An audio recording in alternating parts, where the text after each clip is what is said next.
Namaste, and welcome to our continuing series, Interviews with Disciples and Devotees.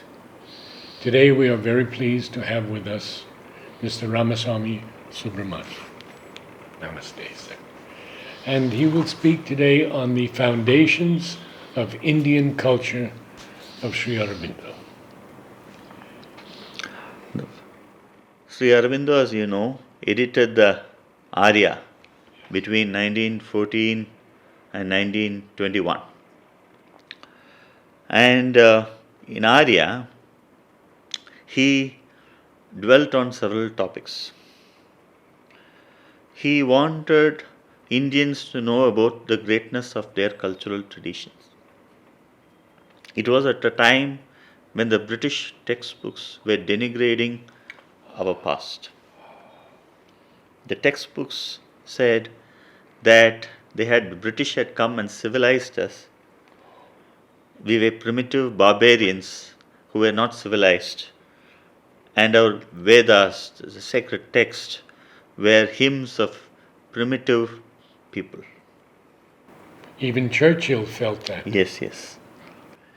So, in Arya, you have a series of articles on the Bhagavad Gita, on the Upanishads, on the secret of the Veda, and foundations of Indian, what was published in the collected works of 1972 as Foundations of Indian Culture, now published as The Renaissance in India and other essays on Indian culture.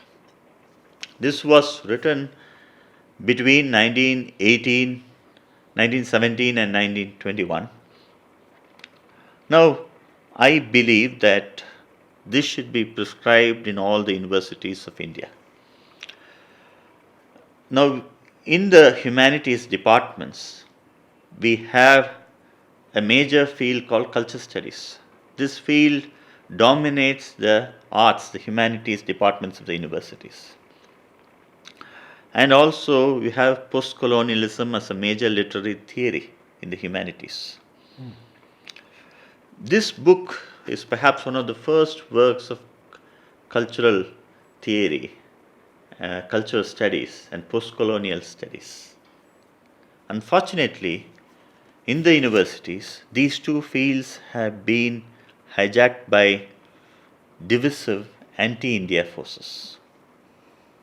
These two, culture studies and all these humanities, the culture studies has been hijacked by divisive forces. How have they done this? Their agenda is not different from that of the colonial masters, to divide the society for their own benefits. They create deep divisions instead of integrating the society, instead of creating harmony, they want to divide the society. Sri Aurobindo's Foundations of Indian Culture or Renaissance in India and other essays should be prescribed in all the universities, and all Indians must read this book. This is a key text in post-colonial studies. It provided the best counter discourse to the idea that the West came and civilized us. Now it is divided into these sections. The Renaissance in India, Indian culture and external influence, is India civilized, and the defense of Indian culture. The defense of Indian culture is divided into these sections: a rationalist critique on Indian culture, Indian spirituality and life, Indian art, Indian literature, Indian polity. We will take up today Renaissance in India, the first chapter. Wonderful. Now, I want to share here that right from independence, the universities have been dominated by the Marxist intellectuals, who are not different from the William Archer to whom Sri Aurobindo responds in this essay. William Archer, in Sri Aurobindo's time, denigrated Indian culture, said that Indians are not civilized. They don't have art, they don't have philosophy, they don't have literature. We live in such challenging. Sri Aurobindo provided the counter discourse to William archer. We live in equally challenging times when the Marxists don't want Abhinavagupta, Shankara, or Ramanuja, or all these Indic thinkers in the syllabi of the universities. Indian culture has been denigrated as Brahminical. What is referred to as Brahminical is only the subject that affirms the category of Brahman.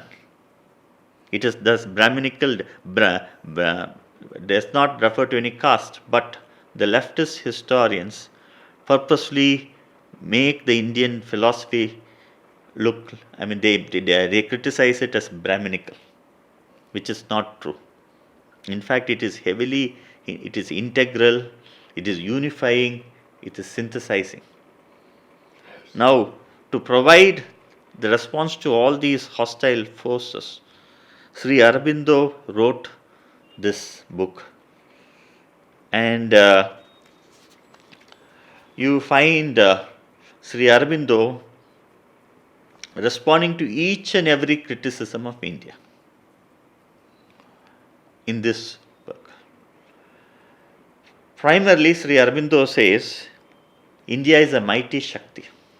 This is not an ordinary country. This is a mighty Shakti in Renaissance in India. But we are under the bonds of colonial rule. Spirituality is the master key to Indian thought. And to understand India, you must be spiritually inclined. But Sri Aurobindo goes on to say that India did not neglect matter. In fact, we had prosperous kingdom. We had economic prosperity. We were a prosperous civilization. And in the field of physical sciences, in the field of mathematics, in so many fields, India contributed a lot. All these Sri Aurobindo records in this book. We recently visited Akshadam. And we saw in that boat ride all the great things that India has done long before Pythagoras, Newton. It was a wonderful experience for me. India has so rich a heritage in all these fields. Sri Aurobindo was one of the first cultural critics to point out this. He says that India saw the myriad gods beyond man, God beyond the gods, beyond God his own ineffable eternity.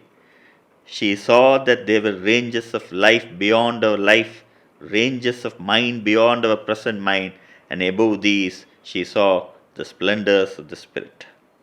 She created 3,000 years, she created republics, kingdoms, empires, philosophies, cosmogonies, sciences, creeds, arts, poems, and all kinds of monuments, codes and rituals, physical sciences, psychic sciences, systems of yoga, systems of politics, administration, arts, spiritual arts, worldly trades, industries, fine arts. The list is endless, and each item there's almost a plethora of activity. And he says that the sayings of the Buddhists are re-echoed on the lips of Christ. Essentially, Sri Aurobindo wants to convey to the critics of India that this was a civilization which had a surplus of energy, not just a spiritual energy, material energy as well. India never neglected matter. Annam is Brahman, the Upanishads say. We contributed to the physical sciences as well as to the different branches of knowledge. When did it change? Did it change with the coming of the British or prior to that? Sri Aurobindo states that around 1,000 years ago, India lost the Shakti, and therefore Shakti abandoned India. And then the invasion came. Now we're speaking of the Muslim invasion. Islamic invasion around 1000 AD. India abandoned Shakti, and therefore India gave up Shakti, therefore Shakti abandoned India. Now, regarding the criticism of the caste system, Sri Aurobindo states that caste was a very fluid organization and it was not based on birth, and it served a spiritual purpose, which it may not be relevant now, but it served a spiritual purpose once. And regarding William Archer's criticism of Brahmanism, he states a particular community was required to protect the Vedas. And caste was not a rigid system in ancient India. It was heavily flexible. He gives instances from the Upanishads and the Mahabharata to state that caste was not a rigid system. For instance, in the Vyada Gita, a butcher teaches a Brahmin about Vedanta. And there are so many instances in the Upanishads to state that it was not by birth.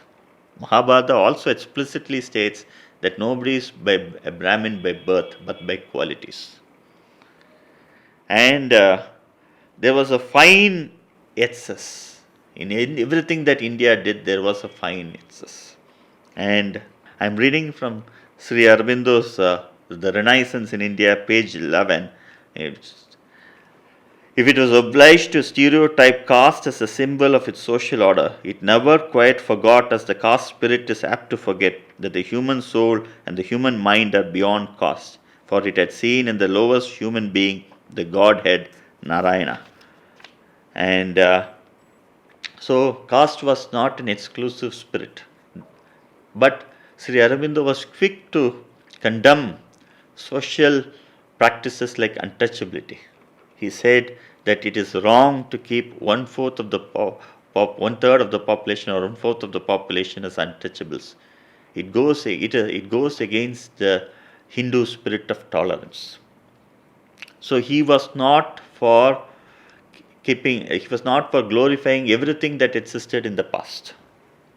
In fact, in Foundations of Indian Culture, he criticizes people who support everything that is Indian. He wants to create a new social order based on the best of the ancient traditions of India and incorporating the modern democratic spirit as well.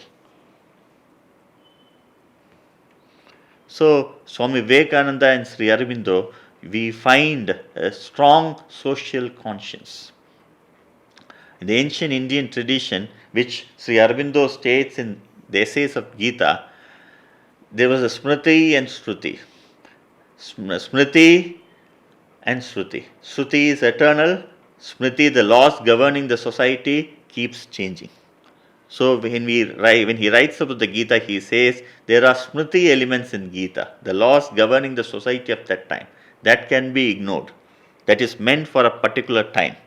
But there is the Shruti element, the Veda. That is eternal. And that should be followed. Again and again he states that all systems should evolve according to the time. All systems should be relevant to the time. We should not romanticize everything that happened in the past. At the same time, we should not abandon the core values. The core principles must be retained. He quotes from the Bhagavad Gita stating that it is better to follow our own Swadharma than to follow the Swadharma of others. India has got its own Swadharma. Yes. And he gives us in Renaissance in India, I quote from it, page 13. After the age of the first was the Vedic age, and second was the age of the Upanishads. Then you had the age of the Mahabharata and Ramayana, then the Tantra, then the Bhakti, the Vaishnavism. All these contributed to the spiritual heritage of the world. India's contribution to the spiritual heritage of the world has no parallel. There was degeneration. Around 1000 AD, you find a lot of degeneration. India gave up Shakti and therefore Shakti abandoned India. But in the subterranean way, through Bhakti, during the Islamic epoch, through Bhakti, this spirit was sustained. India did not lose that spirit. The spirit was sustained. And you find in the Bhakti period saints from all sections of the society speaking about the divine. In Tamil Nadu, in different parts of India, Bhakti began with Andal in Tamil Nadu. It spread up to Lal Ded in Kashmir. And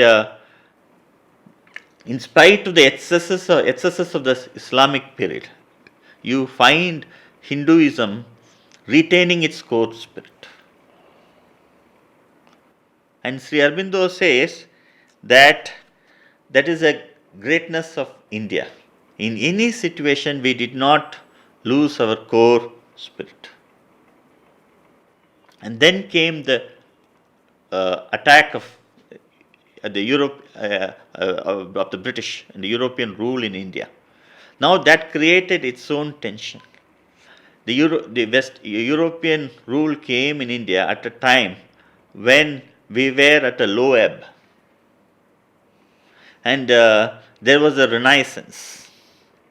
We took the best from the West, and we retained our core Vedantic spirit. There were movements like Brahma Samaj and Arya Samaj that tried to revive the core Vedantic ideals of ancient India, keeping in mind the problems of the modern mind. Brahma Samaj was founded by Raja Raman Roy, and he gave a lot of importance to the Vedas. Arya Samaj also gave a lot of importance to Vedas, founded by Swami Dayananda Saraswati. Brahma Samaj created a big change in Bengal of the 19th century. Sri Aurobindo has admiration for both these movements. He says they gave a positive turn to the spiritual history of India. Of course, they had their own limitations, but it was a movement towards a positive side. That is, creating a spiritual renaissance in India, keeping in mind the problems of the rational, scientific, modern mind. Raja Raman Roy wanted to cleanse Indian society of the social problems like sati. And over the period like sati. You explain. Sati was the killing of widows. After the death of the husband in Bengal, there was a custom of the forcible killing of the widows. This Raja Raman Roy opposed. And he talked about the Brahman without form. Going back to that it's a worship of Brahman, the divine, the Nirguna Brahman without form. And Arya Samaj, started by Swami Dayananda Saraswati in Lahore, in Punjab, he also gave the slogan back to the Vedas. He gave a lot of importance to the Vedas. Both stood for cleansing the Hindu society of social practices like untouchability, widow ill-treatment of women, they wanted a humanitarian Hinduism which is kinder to the downtrodden sections of the society. And Swami Vivekananda and Sri Aurobindo both had a strong social conscience. They were not for blind orthodoxy. And you find Sri Aurobindo stating again and again that any system over the period of time loses its original spirit and becomes fossilized. And the original form gets lost. The spirit gets lost.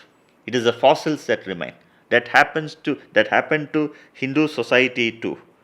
And when during the Western rule, India responded to Western rule by cleansing itself of its social problems and reviving the original Vedantic spirit. So there was a big, and he states that the works of Bankim Chandra Chatterjee and Tagore are instances to show that there is a renaissance in India. And he refers to Ramakrishna Paramahamsa and Swami Vivekananda and the Theosophical Society. The renaissance in India started when the elite of Bengal prostrated before an illiterate peasant called Ramakrishna Paramahamsa. and Vivekananda's speech at Chicago. So, I believe that the arrival of Sri Aurobindo in India after his education in England is one of the big turning points in the history of India. And his editing of the journal Arya. In Arya, he appealed to the educated Indians to understand the greatness of ancient India and asked them to interpret ancient India according to the problems of modern times. He has recorded in these foundations of Indian culture the achievements of ancient India in different branches of knowledge, how they achieved it, the tapas that they did, and in physical sciences, in mathematics, in so many fields, that their solid achievements for humanity, and in no way are we inferior to the Westerners in any way. The British textbooks of that time did not record the achievements of ancient India. And the Orientalists, in spite of their contributions, people like Max Muller, they stated that the Vedic hymns were composed by primitive people. Sri Aurobindo said that Vedas were the products of the rishis, who had a trikala drishti. They were beyond time and space. He wanted to give Indians their pride of place, give them Shakti, understand their strength. And then he talked about Swarajya. Only when you are solidly grounded in your tradition can you ever think of Swarajya. Define Swarajya. It's freedom, liberation, but not just physical liberation. It is liberation also from the bondage of the mind and ego. And the Foundations of Indian Culture is a major text in cultural studies, in the sense that it provided the best counter discourse to this Western hegemony, this Western discourse that their culture is superior, they are born to civilize the Oriental traditions. Now we find in cultural studies a divisive agenda. Whether it is in Tamil Nadu or rest of India, we find a divisive agenda. The left-leaning historians, they keep harking on the Aryan-Dravidian divide. Now, this Aryan-Dravidian divide, Sri Aurobindo says, does not exist. He defines the word Arya in so many ways. Any Indian can be called an Aryan. A spiritual man with values can be called an Aryan. There's no Aryan-Dravidian division. And there was never any division. There was never any. If you read Tamil literature, Tamil Sangam literature and Bhakti literature, Silapadigaram is a great Vedic text. The Tamil kings gave 708. There are so many tax-free land given by Tamil kings for Vedic studies. Tamil Nadu was not separate from India. Tamil Nadu was part of the spiritual heritage of India. Silapadigaram glorifies Vedic yagnas, Vedic marriages. The Bhakti tradition in Tamil Nadu glorifies the Vedas. There was no separate Dravidian or Aryan. And Tamil kings gave innumerable tax-free Brahmadeva land. The Chaturveda Mangalams were Vedas. And you find throughout country, until the Islamic invasion came, the Vedic tradition was active. It is still active now in the south. So we have to create national integration and spiritual regeneration of India using texts like Sri Aurobindo's Foundations of Indian Culture. It is a creed text. Young minds in the universities are heavily poisoned by divisive text. How do we get these books into universities? See, it is a challenge. As devotees of Sri Aurobindo and Mother, it is a challenge for us. And our people have to equip ourselves to enter into these universities as faculty members or as guest faculty members. And we also have to approach the academia and ask them to prescribe such books. We also have to approach the vice chancellors and request them. We have to give talks in the universities, create awareness among the younger generation. Because the younger generation is not aware about it. There's so much indoctrination in the universities. Our universities are virtually Naxalite producing factories.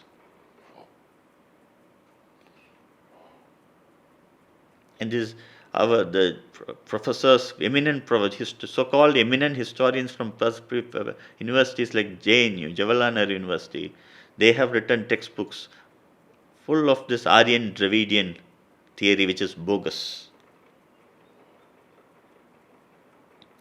So the entire leftist infrastructure, divisive infrastructure, has to be questioned. We have to, like Sri Aurobindo gave the counter discourse to William Archer in those times, we have to provide and for the counter discourse to these divisive forces.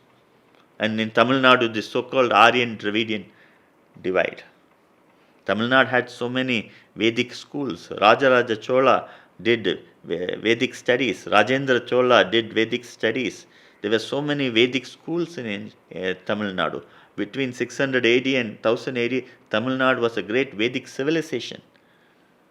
And in its entire Sangam age, between 300 BC and 300 AD, so many references to Vedic yajnas created by sacrifices conducted by the kings. Abhaya, the Sangam poetess, glorifies the Vedas. She describes a yajna conducted by the Chola, Pandya, Chera king, all seated together.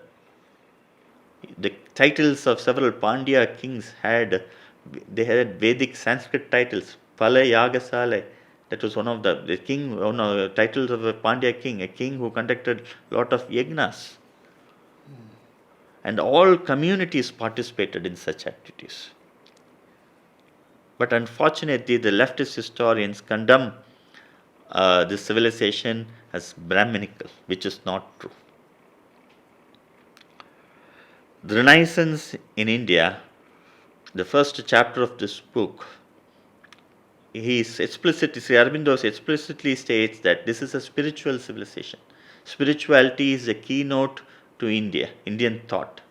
To understand India, you have to be spiritual. Sri Aurobindo has said elsewhere that the Lord created each country for a particular purpose. India was created for spirituality. And when we read the writings of Vivekananda and Sri Aurobindo, you find their desire to create the spiritual regeneration of India based on the old Vedantic ideals and problems of the time. Their mind was never static. Their mind was never rigid. They did not support everything of the orthodox schools. Sri Aurobindo states in this book that Vedanta does not end with Shankara, Ramanuja, Madhva and other schools. It keeps evolving. Integral yoga of Sri Aurobindo and Mother takes into account everything and takes that forward. And Sri Aurobindo respected all the acharyas. He called Ramakrishna an avatar. So we as devotees of Sri Aurobindo and Mother, we have a big task. He has given us this task that we have to revive the ancient spirit of India according to modern times. A lot of research has to be done on ancient India, and it has to be interpreted according to modern conditions. Give us some ideas how that is to be interpreted according to modern traditions. No, as I had stated earlier, in Tamil Nadu where I work, these divisive forces are heavily at work. They're creating this so-called Aryan and Dravidian divide. We have to do a lot of work on the Vedic heritage of Tamil Nadu and interpret that Vedic tradition according to modern conditions. Tell the people here that we are part of the Indian civilization. We have contributed a lot to the Vedic heritage of India. And through this, we can bring out national unity. Young people who are polluted and poisoned by divisive forces can be made into great citizens of this nation and the world. They can be made. See, you have contributed, your state has your civilization, your culture has contributed so much to the Vedic tradition of the world. It is your kings, your people, your poets from diverse sections of the society, the Alvas, the Nayanmars, the Vaishnavite, the Saivite saints, all glorified the Vedas. And the great Vedic activities had taken place and are still taking place in the state. Similarly, in the rest of the country also, where these divisive forces are at work, we can tell the people that this is a spiritual civilization. India, you cannot interpret India according to material terms. India asks us to understand the limitations of the body and mind and the ego. And this is a spiritual civilization. And whether it is sociology or psychology, all these social sciences have been taken over by the hostile forces. We can teach them Sri Aurobindoian sociology. We can teach them Sri Aurobindoian psychology. We can teach them Sri Aurobindo's interpretation of history. Sri Aurobindo has written so much on sociology. Now you find the Manusmriti, one of the most abused texts in India. Now, you must study a text and then abuse it. Nobody studies Manusmriti. It might have positive qualities, it might have negative qualities. That is a different thing. But we must study it and understand the social context. But without studying it, you are abusing a text. It has there is a strong spiritual side to it also. And everything should be studied in the social context of the time.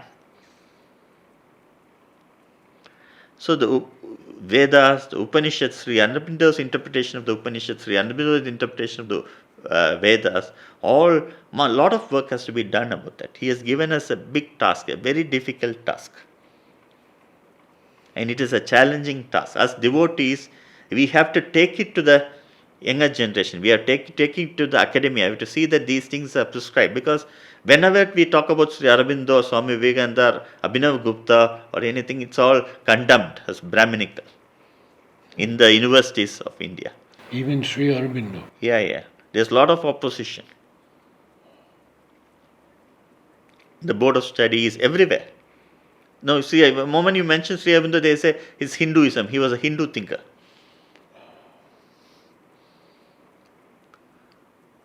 So, we have to tell the younger generation that Sri Aurobindo had a progressive mindset. He was not for ill treatment of women. He was not for ill treatment of any community. He was for an egalitarian society. He was for spiritualizing the society. And he was for treating all sections of society in a humane manner. This side of Sri Aurobindo, I fear we have failed to convey. He is seen just as a saint. His writings had a strong social side. He is relevant to all sections of the society, to all times. And in Tamil Nadu, in Secret of the Veda, he begins, and there's no, he studied the Vedas and he discovered that there was no separate Aryan or Dravidian. And he debunks this Aryan Dravidian theory. Now the textbooks prescribed by everywhere, they contain this Aryan migration, Aryan Dravidian theory. In Tamil Nadu, he has a lot of relevance. In Tirukural or Andal, all the Tamil texts that he translated, they were all spiritual texts. He respected the spiritual tradition of Tamil Nadu, which was not different from the spiritual tradition of India. So it was an integral vision, a harmonizing vision, a synthesizing vision. That vision, we as devotees, we have a big responsibility to taking it to the humanity. Thank you, sir.